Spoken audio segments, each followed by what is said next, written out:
All right. Fire away. I imagine this is a pretty big deal for you guys to have the first ever home game here, and it's going to break the attendance record.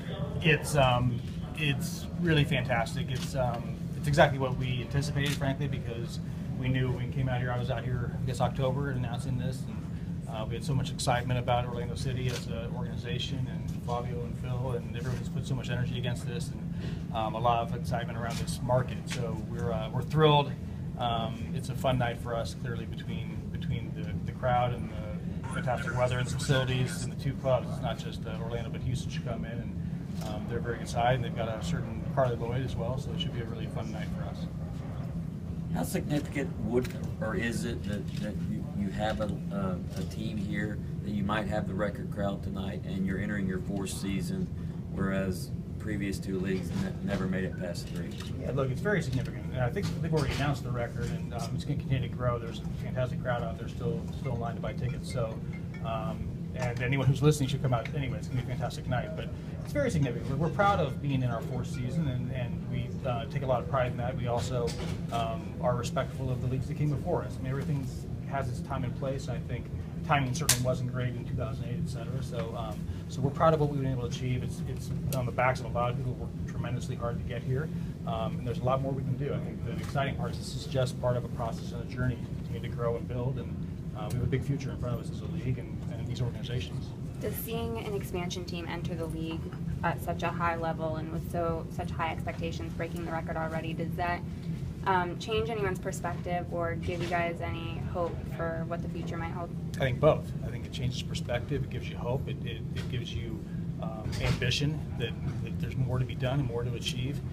Nothing better than when our other member clubs see what is possible and get excited about that and redouble their efforts to do more, and the other markets that maybe are looking and thinking about joining in realize that with good people and good resources, a great product, there's a lot that can be achieved. So the future is very bright for us, and I think Orlando is demonstrating that tonight, but we'll continue to work on it on a weekly basis. Last week you spoke about already having a plan 5 and 10 years ahead. Is part of that plan adjusting the minimum standards for the teams that don't have the resources of Orlando's and Portland's and Houston so they can keep up with the crowd? Yeah, look, I think part of the plan is looking about how we can elevate our league, whether that's technical standards, whether it's human resources, front office standards, facility standards, all those things.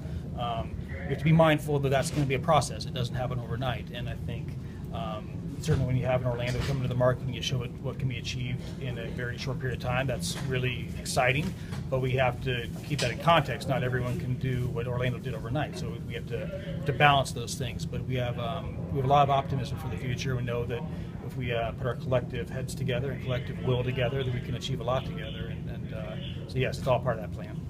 So it's an organic plan that's still growing. So.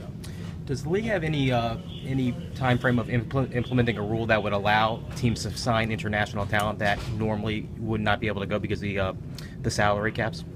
I would say there's nothing that we have currently contemplated. We obviously have our available international slots. We have our existing salary caps. So if you're contemplating that as something like a Beckham type mechanism, it's not currently being contemplated, but I think we'll always evaluate ways to get more and better talent into the league. But we've had success anyway. The Kim Littles of the world coming into the league. Amadine Henry will come in after she finishes in Europe this year. So I think it's still attractive to come to the United States and play and work and be in an environment like this. But we'll continue to look for ways that we can change the structure or add to the structure to make it stronger and better. Is this your first time here since the player announcement? Since October, yeah. So. Have you seen any changes? What do you think from then to now? What have you seen grow or change? I haven't seen much, but I literally just walked up to the site a couple minutes ago, so I apologize. But I spent a lot of time with Phil this afternoon. What I can say is when you look at this organization, so many people have put so much effort into this. They obviously are doing a tremendous job on the MLS side as well, and it takes an entire organization to achieve something. And I think that's what is most exciting for me and for the league office, is to see an organization that is all in. And whether it's this event tonight or I think the scarf event was wildly successful and just fun and shows a whole community getting behind something. I think you guys, you all should be really proud, frankly. It's not just a pride of Orlando pride, it's a pride of the city and the community leaders and the mayor and everyone who's gotten behind this. You guys should, it's really rewarding to see it. So. Would you say Orlando is either the standard expectations or the model for other teams or cities to come up? Well, I think it's certainly, they're at a very high standard at any way if you'd want to evaluate it. So I think there's certainly something to shoot for. I think they have great leadership, great ownership, great facilities, and a great marketplace. I think those are the things we look for. Each one's an evaluation as when the situation arises and which markets are interested. It has to be a two-way street. You have to have people who want to be involved as well. And I think that's the key thing here. Is it's not just all the facilities. It's the human capital, right? It's the people involved, and that's what makes it go. And we always look for the types of people that can add value to the boardroom, add value to the strategy, and bring more players in that can add value to what happens between the lines. Commissioner, why do you think this league? Why do you think this league will be successful when the two predecessors were? Look, I think things have changed so dramatically. And so soccer in the United States and Canada today from where it was 8-10 years ago, it's a completely different analysis. You look at how many different networks exist today that didn't exist at the time.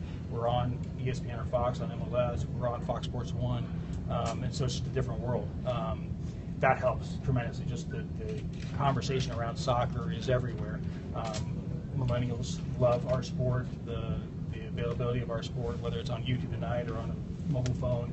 I think we speak to the demographic that's growing and is going to embrace the sport and the quality of our product. At the end of the day, we have the best players in the world, and I think when you're out there tonight and there's 22,000 people in the building on a perfect night, and you have Alex Morgan and Carly Lloyd going head-to-head, it'll feel like a really big event. It is a big event, and there'll be 120 some countries around the world who are going to take down the stream tonight.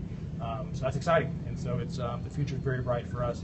It's down to at the end of the day, it's down to the product. The players are fantastic. What about the MLS's involvement in this league? Well, we've got 3 of our 10 clubs, and I think that's fantastic. And they've been wildly supportive of us. Commissioner Garber is a dear friend of our league, a member of the U.S. Soccer Boards. He does a lot for us, and is always someone that I can lean on or ask questions to. So he's been very helpful. Orlando, Portland, Houston, all having a lot of success. We're excited to have our championship game in Houston in the fall. So it's all part of a process, and we're only in our just second week of our 4th season. So, but it's exciting for us to think about the future, and we've got to be careful not to forget we got week 3 and all the way through this year, and before we get ahead of ourselves, we have to have a really good season this year, which I'm confident we will. Thank you, Jeff. All right, thank you, everyone. Thank you.